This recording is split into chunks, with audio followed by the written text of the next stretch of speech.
Hello everybody, I am Tudor and this is my blog post on leadership skills for the Nursing 406 module number 3. The leadership skills questionnaire gave me an opportunity to reflect on my strengths and weaknesses in the principal facets of the leadership. My scores showed high levels in three areas: administrative, interpersonal and conceptual, with interpersonal slightly being the strongest. Question number 1 asks about what skills I would use as a manager to obtain needed resources such as staff. This would call upon conceptual skills to make a solid plan, interpersonal skills to convince higher level of management to approve it, and administrative skills to carry it out. Specifically, this would call for nursing strategic planning and problem-solving skills to devise a plan, and flexibility in making changes, communication, and consensus-building skills in presenting my plan for approval to higher levels of management. The management functions set out in Grohar, Murray, and Langan that would be most applicable to this effort would be planning and organizing. Question number 2 asks how I would use published literature in this process. Well, published literature which shows research that would support the changes I am proposing to obtain additional resources, such as staff, would give additional weight to my proposal. Specifically, I would look for literature that showed positive results in quality of care, staff satisfaction, and economic benefits flowing from use of added resources, such as staff in similar organizational situations. I would research any literature available that would be applicable to my plan and include it as part of my presentation. Published literature covering areas applicable to this organization is something that any manager should keep up to date on generally.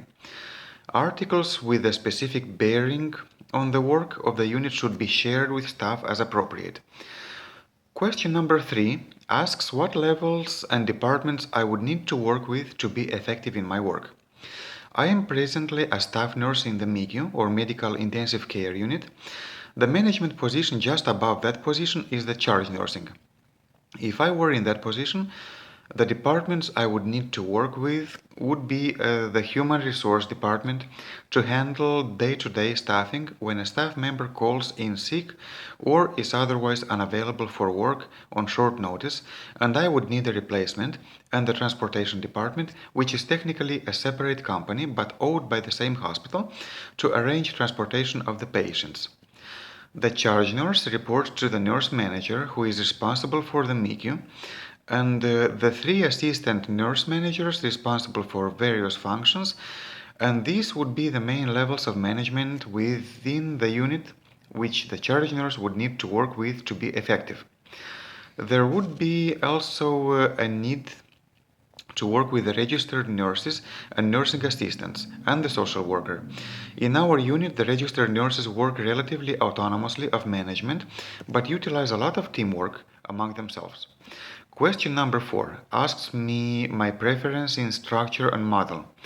Our unit has a rather horizontal structure with 18 registered nurses typically on duty during a shift, reporting to the charge nurse, who reports to the nurse manager of the MICU, giving the charge nurse a wide span of control.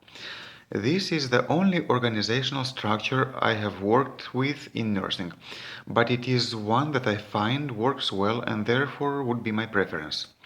This structure promotes a team approach among the registered nurses, which seems to enhance both the quality of care and the nurse job satisfaction. We use a partners in practice model of care with nursing assistants working under the registered nurses to perform certain patient care tasks appropriate to their levels of skill. This seems to be a good model overall and would therefore be my preference, but currently in our unit we have a shortage of nursing assistants, and the model would work even better if those positions would be fully filled. As it is of right now, too often registered nurses have to perform some of the tasks that the nursing assistants are responsible for, adding to the already increased workload of the registered nurses and sometimes taking them away from other tasks.